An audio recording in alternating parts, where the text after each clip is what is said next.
আগামী 15 অক্টোবর থেকে আবারও কার্যকর হচ্ছে চট্টগ্রাম বন্দরের বর্ধিত শুল্ক। 1 মাস স্থগিত রাখার পর 14 অক্টোবর থেকে রাত 12টা থেকে বিভিন্ন সেবা খাতে বাড়ানো ট্যারিফ আদায়ের ঘোষণা দিয়েছে বন্দর কর্তৃপক্ষ। এদিকে বন্দর ব্যবহারকারীদের সাথে আলোচনা চূড়ান্ত না করে এভাবে হুট করে ট্যারিফ বাড়ানোর কারণে ক্ষুব্ধ প্রতিক্রিয়া জানান ব্যবসায়ীরা। আবু জাবেদের তোলা ছবিতে চট্টগ্রাম থেকে নয়ন বড়ুয়া জয়ের রিপোর্টে বিস্তারিত।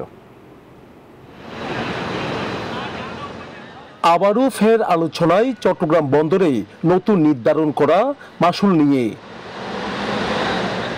চট্টগ্রাম বন্দরের অর্থ ও হিসাব রক্ষণ বিভাগের প্রধান কর্মকর্তা মোহাম্মদ আব্দুস শাকুরের সই করা এক নোটিশে 15 অক্টোবর থেকে বর্ধিত ট্যারিফ আদায়ের ঘোষণাপত্র জারি করেছে বন্দর কর্তৃপক্ষ।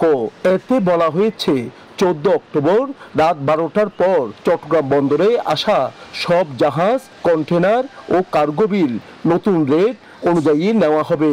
একইভাবে সিএনএফ প্রতিনিধি সহ সব বন্দর ব্যবহারকারী বর্ধিত হারে মাশুল পরিশোধ করার কথা। বন্দর সচিব বলেন, দীর্ঘ বছর পর বন্দরের মাশুল বাড়লেও চলমান সেবা অনুপাতে তেমন বেশি নয়। আমরা একটা ডিটেইল স্টাডি করে দেখেছি, ট্যারিফের কারণে যে মূল্য বৃদ্ধি হবে, চট্টগ্রাম বন্দরের ট্যারিফ অংশ হিসাব করলে শুধুমাত্র পার কেজিতে 12 পয়সা করে বৃদ্ধি হয়। বান্ডেল থাকলে প্রতি সেনমানিতে টাকা বাঁচবে। বিকাশ সেনমানি বান্ডেল কিনে জিতুন প্রতি লেনদেনে।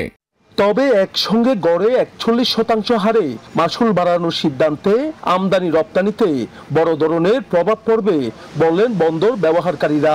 এমনকি বর্ধিত মাশুলের কারণে সবচেয়ে বেশি চাপে পড়বে তৈরি পোশাক খাত।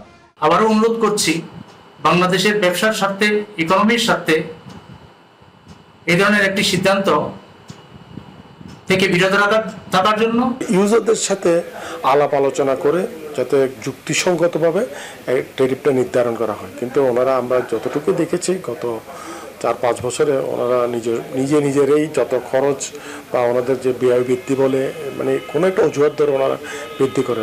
বর্তমানে বন্দর কর্তৃপক্ষ 20 ফুট লম্বা প্রতিটি কন্টেনার থেকে গড়ে মাশুল আদায় করে 11,849 টাকা। নতুন মাশুল কার্যকর হওয়ায় এখন কন্টেনার প্রতি বাড়তি দিতে হবে গড়ে 4,395 টাকা। তাতে সব মিলিয়ে কন্টেনার প্রতি গড়ে মাশুল দিতে হবে 16,243 টাকা। নয়ন বড়ুয়া জয়, নিউজ 24, চট্টগ্রাম।